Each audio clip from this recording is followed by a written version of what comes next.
La Iglesia Cruzada Cristiana Presencia de Dios y sus pastores John Jair Hernández y Marcela Ocampo presentan Momentos con la Palabra.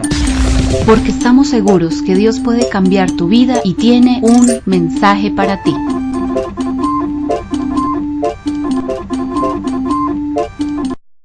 Tres pasos, tres principios para alcanzar un milagro. Para alcanzar un milagro. Para eso quiero invitarlos a que vamos a la Biblia. San Juan capítulo 11,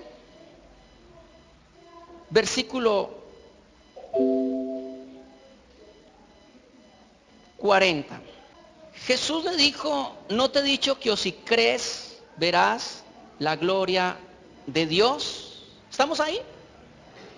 Repita conmigo: si creo, veré la gloria de Dios. ¿Qué es un milagro? Un milagro no tiene explicación. Muchas gracias, hermana, Dios me la bendiga. Un milagro no tiene explicación científica ni humana. El día que la ciencia o cualquier interpretación humana que se le dé a un milagro deja de ser milagro. Un milagro es algo que se sale de lo racional, que se sale de lo natural, que se sale de la lógica. Un milagro por eso no tiene explicación. Alguien decía que eso es como la leche blanca producida por una vaca negra que come pasto verde. Decía que era así algo parecido. Un milagro, hermanos, es aquella cosa que aparece en lo natural, de trascendencia espiritual, pero que no hay aparatos, ni la historia, ni el futuro, no hay un químico, no hay una lógica, una razón que lo pueda interpretar, que le pueda dar como una explicación. Eso es un milagro. ¿Cuántos de los que están aquí necesitan milagros? Cuando todas las puertas están cerradas, cuando una enfermedad, cuando la familia, o en cualquier área o en cualquier campo de nuestra vida necesitamos una intervención del Señor. Cuando todo mundo dice que no se puede, cuando los médicos dicen ya no hay nada que hacer, cuando la economía o los economistas dicen no hay nada que hacer, aparece una intervención. Y Jesucristo está frente a la tumba de Lázaro. Lázaro tiene 4 días de muerto. 4 días de muerto. Hago una pregunta y ustedes me perdonan. ¿Ustedes han ido a un velorio cuando ya el difunto huele mal? ¿Sí han estado? A mí me tocó una vez. Y estaba predicando y ya el difunto olía mal, se había presentado una situación, no lo podían darle sepultura, la situación era... ¿Usted se imagina con Lázaro de 4 días? Sus tejidos destruidos, sus órganos dañados.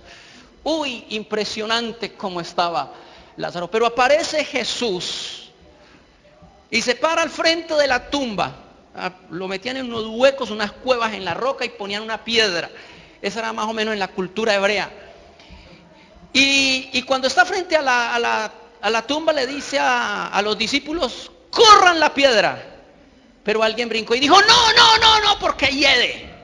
Y viene la respuesta del versículo 38. ¿No te he dicho que o si crees verás la gloria de Dios? ¿Alguien necesita un milagro así? Que esté descompuesto, que esté, perdóneme la palabra, podrido, que ya no haya nada que hacer. Pues Jesucristo le dice esta mañana que o si crees verás la gloria de Dios. ¡Aleluya! ¿Qué vas a ver? La gloria de Dios. Y tremendo, porque Jesús cuando cuando quitaron la piedra, esa piedra es la piedra de la lógica, la razón. Entre los cristianos la incredulidad. Cuando la quitan, Jesús dijo: Lázaro, ven fuera. Y se paró aquel hombre. Bien, el poder del creer. Ahora, ¿qué es fe? Ese creer allí tiene que ver con la fe. La fe tiene cantidades y cantidades de definiciones. Pero, hermanos, una de ellas es, y me gustó y me encantó y creo que es esa: la habilidad de creerle a Dios. Eso es fe. Mire a la persona que está a su lado y dígale: la habilidad de creerle a Dios. La habilidad de creerle a Dios. Eso es fe. Eso es fe. La habilidad de creerle a Dios. Yo, si Dios lo dijo, yo lo creo. Yo, si la palabra de Dios dice que Él me va a proveer, Él me va a proveer. Si la palabra de Dios dice que el ángel de Jehová acampa a mi alrededor, yo no estoy solo, hay un ángel que acampa al lado mío. La habilidad de creerle a Dios. También encontramos en Marcos, capítulo 11, versículo 22. Marcos 11, 22. Marcos 11, 22. Dice: respondiendo Jesús les dijo: tened fe en Dios. El 23. Porque de cierto os digo que cualquiera que dijere a este monte, problema, dificultad, enfermedad, situación económica, problema familiar, lo que sea, quítate y échate en el mar, y no dudar en su corazón, sino que creyere que será hecho lo que dice, y lo que diga le será hecho. El creerle a Dios. Ese monte tiene que ver con la dificultad que usted está viviendo. No sé, o si el monte es un monte, si su monte es un monte grande, pequeño, mediano, no sé. Pero lo único que sí sé es que el Señor Jesucristo dijo que o si cree, lo vamos a ver. Lo vamos a ver. El versículo 24 dice: por tanto os digo que todo lo que pidieres orando, creed. Vuelve 2 veces la palabra creer, la habilidad de practicar esa fe en Dios. Dice que lo recibiremos y nos vendrá. ¿Cuántos creen en esa palabra? Ahora, ¿cómo hago para empezar a crecer en esa fe? Romanos capítulo 10, versículo 17. Romanos 10, 17. ¿Cuánto les gusta tomar nota para compartirle a la gente? Yo sé que algunos que vinieron el jueves no se acuerdan de esto, pero los que tomaron nota ahí están. Mire cómo alimentamos esa fe o ese creer en Dios. ¿Cómo alimentamos la fe y el creer en Dios? Dice: así que la fe es por el oír, y el oír la palabra de Dios.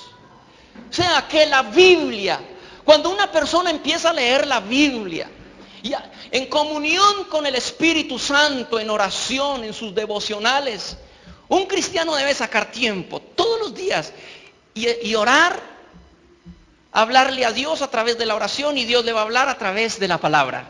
Y cuando usted empieza a leer en Génesis, el Espíritu le abre los ojos y usted empieza a ver la fe de Abraham, de Jacob, de Isaac, y usted se mete, y los patriarcas, la fe de esos patriarcas se le va metiendo en el espíritu. Cuando usted lee la vida de David, cuando usted lee las promesas de Dios, cuando usted entra en los evangelios de Cristo y empieza a ver los milagros de Jesús, cuando usted entra en los hechos y ve los milagros apostólicos, su fe empieza a crecer dentro de usted. Y es lo que dice Pablo: la fe viene, crece, se aumenta, se hace gigante dentro de nosotros por la palabra de Dios, por la palabra de Dios. Ahora, cuando tenemos fe, como la de nuestro padre Abraham, alimentada por la palabra, siempre que usted tenga una dificultad, un problema, vaya a la Biblia, busque una palabra rema, busque una palabra rema, Y usted va a recibir, hermanos, una palabra dada por el Espíritu Santo y usted se va a agarrar, la va a tomar en su interior y va a permanecer allí. Y vea lo que vea, pase lo que pase, la lógica, la razón le puede decir muchas cosas a usted, pero usted va a estar guardado ahí, escondido en esa promesa que Dios le da a través de la palabra. En Marcos capítulo 5, versículo 36, habla de un hombre que tenía a su hija que estaba agonizando. Se fue a buscar a Jesús. Cuando llegan del Señor le dijo: por favor, Señor, ten misericordia de mí. Mi hija está gravemente agonizando, se está muriendo. Por favor, está gravemente enferma, está agonizando, ayúdame. Ven y pon tus manos sobre ella y mi hija sanará. El hombre está desesperado. Y el Señor le dice que sí, vamos. Y cuando el Señor emprendió la caminada para dirigiéndose a la casa de este hombre, llegó otra señora, vino el otro, y el Señor empezó a orar por otras gentes.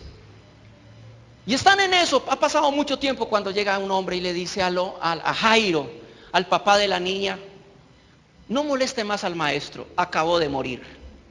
Jairo emocionalmente se desplomó.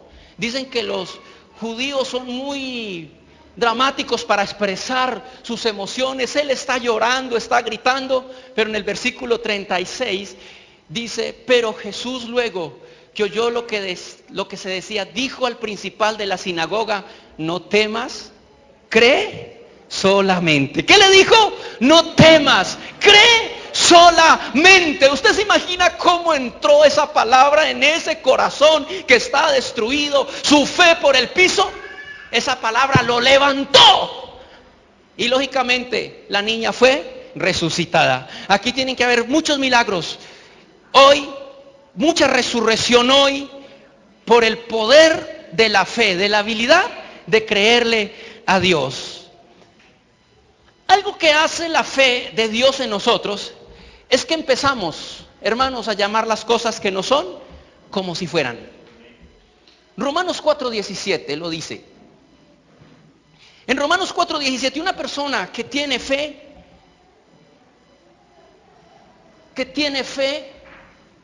empieza a tener una película, una visión interna de algo que está esperando.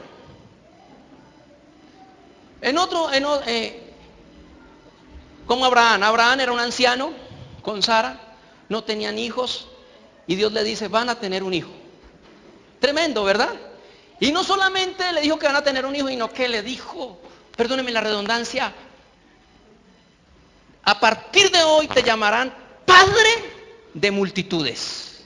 ¿Usted imagina a Abraham bien viejito y Sara bien ancianita? Y ya lo llamaban padre de multitudes y sin hijos.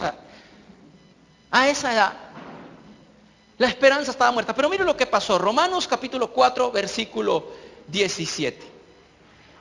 Como está escrito: te he puesto por padre de muchas gentes delante de Dios a quien creyó, el cual da vida a los muertos y llama las cosas que no son como si fuesen. Porque a Abraham lo estaban llamando padre sin serlo. Usted tiene que llamar el milagro. Hay que empezar a llamar el milagro, creerlo, saber de que la palabra de Dios lo establece, y así es. Y así es el creer. ¿Sabe que en 2 de Crónicas 20:20, no lo pongan ahí, para usted lo puede leer en su casa? Lo que les dijo Josafat a su ejército fue: vayan, crean en Dios y van a ser prosperados. La habilidad de creerle a Dios, que si Dios lo dijo, Dios lo va a hacer. Pero tenemos que empezar a caminar por fe, a llamar las cosas que no son como si fueran. La oración se juega un papel muy importante en este creer en Dios. Por eso debemos orar. En Lucas capítulo 11, versículo 1, encontramos ese segundo principio: la oración. La oración tiene un poder, hermanos, ¿Sabe por qué existe esta iglesia Cruzada Cristiana Norte? Todas las iglesias de la Cruzada mandan cartas al comité para que les ayuden con dinero en algún área. Aquí está el presbiterio, ellos saben que no les estoy mintiendo. Y yo he tomado la decisión de nunca mandar una carta ni pedir nada. Porque mientras que hago una carta, se redacta una carta para llevarla allá, clamamos a Dios y Él nos da. Yo he decidido depender de Dios. Y algo que dijo el apóstol David cuando estábamos haciendo el reconocimiento en el seminario en este lugar, dijo, hablando de Marcela y de mi persona, dijo, ellos han dependido de Dios. Y es verdad, nunca les hemos pedido plata. Dependemos del Señor. Y este lugar se sostiene porque dependemos de Dios y todo porque dependemos de Dios. Pero la oración se juega un papel muy importante. Cuando iniciamos con la iglesia, había que pagar arrendo, las mismas situaciones. Y alguien dijo, vamos a hacer un sancocho para pagar el arrendo que tocaba en las horas. Bueno, estaba encima y no estaba la plata. Y yo les propuse que ayunáramos mediodía. Y ayunamos, no me dejan mentir los hermanos. Y esa tarde llegó una señora con una plata, con 1.200.000. Y dijo, yo traigo esta plata porque Dios me dijo que la trajera a este lugar. Yo no la quería recibir porque ella era de otra iglesia por allá de Manizales, ella venía de lejos. Y yo no la quería recibir pues manejando el principio, ¿no? Pero por dentro estaba la necesidad y estaba el león que le decía, sí, tráigalos, ¿cómo así? Pero le dije que no. ¿Y sabe qué me dijo la señora? Me dijo, si usted no me lo recibe, yo la dejo acá. Así sea en una silla o la pongo acá porque yo recibí una orden del cielo que tenía que traer esta plata acá. ¿Verdad? El creer y la oración hace milagros. ¿Verdad? Basados en el creer en la palabra de Dios. Y en Lucas capítulo 11, versículo 1 dice, aconteció que estaba Jesús. ¿Qué estaba haciendo Jesús? Orando en un lugar. Y cuando terminó, uno de sus discípulos le dijo, Señor, enséñanos a orar como también Juan enseñó a sus discípulos. Jesús, hermanos, es el ejemplo de oración. Jesús oró antes del ministerio, oró en el ministerio. Encontramos en los evangelios que pasaba noches enteras orando, días enteras orando. Hizo un ayuno de 40 días de oración. Oró cuando iba con la cruz en el hombro, oró cuando estaba en la cruz, oró cuando resucitó y después de resucitado, y la Biblia dice que sigue orando, intercediendo por nosotros. 2000 años de oración. La vida de Jesús de oración era poderosa. Y los discípulos un día se le acercaron y le dijeron, Señor, enséñanos a orar como también Juan le enseñó a sus discípulos. Los discípulos vieron que Jesús multiplicó los panes. Ellos vieron que Jesús convirtió el agua en vino. Ellos vieron que Jesús resucitó a Lázaro, resucitó a la niña de Jairo. Jesús hizo todo tipo de milagro. Caminó sobre las aguas, calmó los vientos, aquietó el mar. Pero los discípulos nunca le dijeron, Señor, enséñanos a hacer esas cosas. Ellos le dijeron, Señor, enséñanos a orar. Porque ellos entendieron que detrás de la oración estaba el poder de todas las cosas que se movían en el ministerio de Jesucristo. Es verdad que Jesús es 100% Dios, pero se hizo hombre. Y Catherine Kuhlman dijo, Jesús, esa parte humana, la saturó de oración. La oración tiene poder. Tiene poder. Debemos orar, debemos interceder, debemos clamar, suplicar. No importa el monstruo, la situación que se nos levante. Debemos clamar a nuestro Dios porque Él nos escucha. Filipenses capítulo 4, versículo 6. ¿Sabe qué dice el apóstol Pablo? No estén ansiosos, no estén angustiados, no se desesperen, sino que sean... Dice, por nada estéis afanosos, si no sean conocidas vuestras peticiones delante de Dios, en toda oración y ruego con acción de gracias. Debemos orar a Dios. ¿Qué situación está viviendo usted? ¿Está pasando usted? En la oración hay una respuesta. En la oración hay una respuesta. Orar es hablar con el Señor. Es pedir, es interceder, es derramar lágrimas delante de nuestro Dios. En este lugar hay gente de oración. Y usted puede pedirle a los hermanos que oren con usted en las situaciones difíciles que se le presenten en la vida. Pero Dios se va a mover a favor suyo. Por eso se debe animar a orar. Sacar su tiempo para orar. Porque ahí hay una respuesta en la oración. El rey David, en el Salmo 18, versículo 6, mire lo que dice. Esto es lindo. 18:6, Salmos 18:6. Salmos 18:6 dice: en mi angustia. Orar en la angustia es muy difícil. Uy, duro. Yo sé qué es orar en la angustia. Cuando el dictamen médico de Marcela, que tenía lupus degenerativo y que los deditos se le estaban pelando, los pies, bueno, ustedes lo vieron, porque hemos tenido varias batallas con el diablo.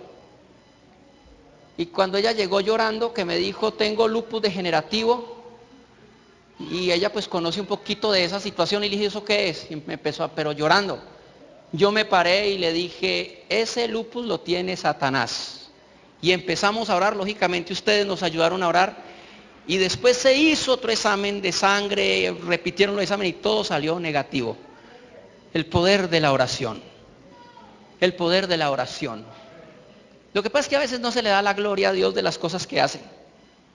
Pero una señora que tenía una enfermedad grave, que vino a este lugar, empezamos a orar por ella y de repente de todo desapareció. La hermana Teresa contaba de un señor que vino una vez con un quiste en el cuello. ¿Sí? ¿La hermana Teresa dónde está? Apela para acá. Vino al culto de milagros y con los días fue al examen y no tenía nada. León no tenía nada. El poder de la oración. El poder de la oración. Y cuando vienen esas situaciones tan duras, tan difíciles, entramos en angustia. Pero mire lo que hizo David: invoqué a Jehová, clamé a mi Dios. ¿Y qué pasó? Él oyó mi voz desde su templo y mi clamor llegó delante de sus oídos. Debemos orar y orar y orar hasta que recibamos la convicción de que nuestra oración llegó al corazón del Señor. Y cuando nosotros sentimos, eso es algo que se siente en el interior, en la intercesión, usted dice: ya, he ganado la batalla. Y yo he tenido esas experiencias. Hace unos días necesitaba un dinero y entré en oración, estaba en 3 días de ayuno y buscaba a Dios, intercedía. Hermanos, al día segundo sentí una paz, algo especial en mi interior. Y le dije a Marcela: sírvame chocolate de mi arepa con huevito y calentado y chicharrón de 7 escalas, todas esas cosas que para levantar el ayuno, porque sentí que hecho estaba, que el milagro ya estaba. Hermanos, me estaba terminando el calentado con la arepa y el chocolate cuando tocaron la puerta. Me dijo: pastor, vea, es que el Señor me puso esta ofrenda. Y miramos y eran exactamente lo que necesitábamos. ¿Qué pasó? Jehová oyó mi voz y mi clamor llegó delante de su trono. Dios nos escucha. Amén. Dios sí nos escucha. Aleluya. Debemos orar. Debemos orar. Lo difícil es que la oración tiene muchos enemigos. Ay, Dios mío. Y se ve tan sencillo. Yo les comparto esta sencilla y humilde palabra a usted. Y usted dice: me voy a orar, pero no crea que eso va a ser tan fácil. Tiene enemigos. El primer enemigo que tiene la oración somos nosotros, esta carne. Esta carne, la naturaleza, la razón, la lógica. ¿Verdad? Es un enemigo. Es el mayor obstáculo. Y fuera de eso, encontramos a un Satanás y los demonios y las fuerzas espirituales que no quieren que nosotros oremos. Por eso se hace difícil. El tercer punto es la persistencia, el perseverar. Mire en Lucas capítulo Lucas capítulo 18.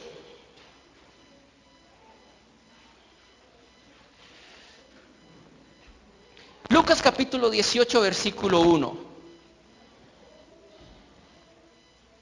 Jesús habló esta parábola, puso este ejemplo para hacernos entender una necesidad que hay entre nosotros, que es la perseverancia, más que la oración, la perseverancia. Dice, también le refirió Jesús una parábola sobre la necesidad de orar siempre y no desmayar. Mire, ese juego de palabras, necesidad de orar siempre y no desmayar. O sea, que hay una necesidad de orar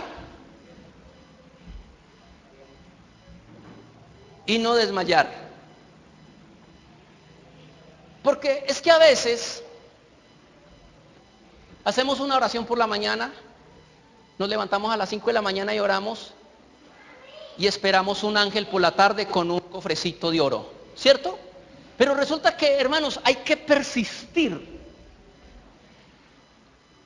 Alguien enseñaba una vez que el agua no era contundente, que el agua era perseverante, que uno pone una gotica de agua sobre una piedra y le hace roto. Que así debe ser nuestra oración, perseverante, perseverar, perseverar, perseverar y no desmayar. Y no desmayar, porque a veces en la carne y en la lógica y en la razón es como imposible cuando uno está orando por algo, cuando uno tiene que cambiar un dictamen médico, cuando uno tiene, hermanos, una situación económica, cualquier situación, cualquier problema que lo meta en angustia, que afecte las emociones, como que impide que oremos. Pero debemos levantarnos y orar. Pero fuera de eso, se levantan los demonios, se levantan las fuerzas espirituales.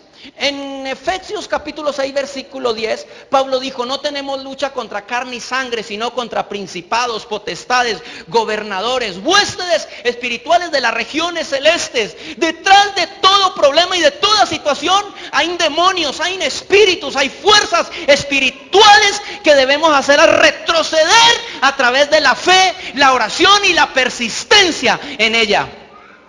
Las fuerzas espirituales corren cuando nosotros resistimos en oración, pero nos debemos parar firmes y no desmayar. Hay un ejemplo en la Biblia, en el libro de Daniel. Uy, Señor, yo creí que era la batería. Libro de Daniel, capítulo 10, versículo 10. ¿Cuántos se animan a orar? ¿Sí?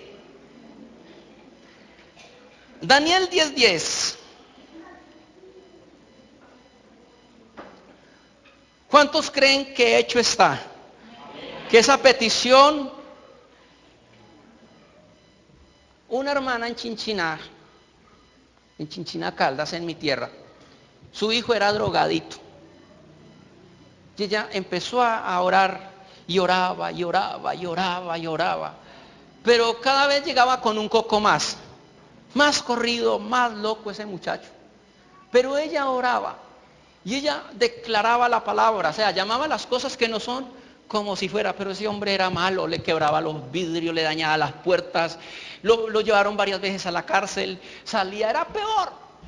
Tanto que un hermano una vez le dijo, ya, eso tanto orar, yo creo que Dios ya escuchó. Y ella dijo, no. Yo sé que tengo un mundo espiritual y me estoy enfrentando y yo no suelto hasta que vea a mi hijo convertido y transformado para el Señor. Y llegó un tiempo difícil en Chinchiná cuando llegaron los paramilitares y empezaron a matar a las personas drogaditas, a los ladrones. Eso fue una situación muy difícil. Y una vez agarraron un grupo de muchachos y entre esos iba el hijo de la hermana. Lo llevaron, entre Chinchiná y Manizales hay un puente, los que conocen, que está sobre el río Chinchiná, así se llama. Y los pusieron a todos en el piso y empezaron a darles disparos en la cabeza. Pero cuando llegaron a donde estaba el muchacho, él dice que él sintió ese fusil frío por acá. Y que alguien dijo, no, dejemos démosle la oportunidad a a ver si cambia. Pero la hermana cuenta que eso de las 2 de la mañana, ella sintió un desespero y sintió ganas de orar por su hijo. Y se arrodilló y le dijo: Señor, yo llevo años orando por mi hijo. Por favor, ¿por qué no lo salva? Rescátalo, Señor. Y empezó a gemir en una oración profunda de angustia, de esas madres que claman por sus hijos de rodillas. Y ella está haciendo ese clamor cuando le tocan la puerta. Sale y era el muchacho. Y llegó llorando y le dijo: mamá, yo le quiero entregar la vida a Dios. El Señor me acaba de librar de la muerte y me da una segunda oportunidad. Y empezó a llorar. Al domingo fue a la iglesia y hasta hoy. Hoy es un empresario, hace lechonas y reparte lechonas por todos los pueblos de Caldas. Dios lo liberó. Dios escuchó la oración persistente. La persistencia en la oración cambia las cosas. Amén. Hermanos, la iglesia tiene que aprender a persistir en la oración. Lo que dijo Jesús, una necesidad de que la iglesia ore y no desmaye. No desmayar. ¿Usted está orando por algo? ¿Sí? Para Dios no hay imposibles. O si es grande, para Dios es igual. Y o si es chiquito, pues también. Dice que una vez estaban orando dos señores. El uno estaba pidiendo 2.000 millones de pesos y el otro pidiendo 5.000 para el almuerzo. Y que estaba pidiendo 5.000, que gritaba y lloraba y no dejaba orar al que estaba pidiendo los miles de millones. Y se levantó este hombre y le dijo: mire, le doy los 5.000, váyase a almorzar y déjemelo, no me lo entretenga, que lo mío sí es grande. ¿Sí? La persistencia. En Daniel capítulo 10, versículo 10, tenemos un ejemplo. Dice en el 10: he aquí una mano me tocó y él hizo que me pusiese sobre mis rodillas y sobre las palmas de mis manos. El versículo 11: y me dijo: Daniel, varón muy amado, está atento a las palabras que te hablaré y ponte en pie, porque a ti he sido enviado. Ahora, mientras hablaba esto conmigo, me puse en pie temblando. Entonces me dijo Daniel: no temas, porque desde el primer día que dispusiste tu corazón a entender y a humillarte en la presencia de tu Dios, fueron oídas tus palabras, y a causa de tus palabras yo he venido. Mas el príncipe, ojo con esto, mas el príncipe del reino de Persia se me opuso durante 21 días. Pero he aquí Miguel, uno de los principales príncipes, vino para ayudarme y quedé allí con los reyes de Persia. He venido para hacerte saber lo que ha de venir a tu pueblo. Daniel necesitaba un milagro, una respuesta de Dios. ¿Por qué ellos estaban en cautiverio? La nación toda estaba cautiva. Entonces Daniel entró en ayuno de 21 días. Desde el momento que él entró en ayuno, Dios escuchó la oración. Pero lo más tremendo es que pasó 1 día, 2 días, 5 días, 10 días, 15 días, 20 días, pero el día 21 vino un ángel. Y le dice en el versículo 11, le dice: Daniel, sus oraciones han sido escuchadas. Es más, desde ese primer día, Dios me envió con la respuesta, pero tuve oposición. ¿Quién se le apareció? Los demonios. Un principado de fuerzas espirituales. O sea, el ángel venía con la petición y se formó una guerra espiritual. Hermanos, ¿ustedes han oído hablar de guerra espiritual? Eso existe en los aires. ¿Quiénes la promovemos? Nosotros, los que clamamos, suplicamos, intercedemos. Los ángeles empiezan a mover, empiezan los demonios, derribamos demonios a través de la oración. Eso empezó a suceder. Y este principado, esta cantidad de espíritus malos no permitían que el ángel pasara con la respuesta para Daniel. Pero Daniel siguió orando, siguió ayunando, siguió perseverando. Y Dios envió al ángel Miguel. Y se formó como dicen, la gresca en el segundo cielo, acá arriba en los aires. Miguel contra esos espíritus, y Gabriel pudo venir y darle la respuesta a Daniel. Yo hago una pregunta, ¿no será que la respuesta suya está en los aires? Y que necesita más oración, más perseverancia, más decisión, noches de clamor, días de ayuno, declaración de palabra. ¿No será que necesitamos eso? Gigi Ávila, una persona le entregaba la vida al Señor y al otro día lo mandaba a ayunar, a vigilar y a buscar a Dios con el corazón. Y a perseverar, porque hay poder en la oración. Cuando persistimos en oración y no retroceder, siempre estar firmes en la oración, en la perseverancia. Entonces, hermanos, nunca se le olvide que estos tres elementos son tan importantes para tener milagros. Smith Robinson dijo una vez, el hombre puede vivir de la oración y depender de la oración. Y de hecho, Dios quiere que nosotros dependamos de la oración. La oración hace muchos milagros poderosos y vamos a abrir puertas en el nombre de Jesús a través de la oración. La Iglesia Cruzada Cristiana Presencia de Dios y sus pastores John Jair Hernández y Marcela Ocampo presentaron Momentos con la palabra. Para más información de nuestros servicios y reuniones, contáctenos a la www.cruzadacristianapresenciadedios.com.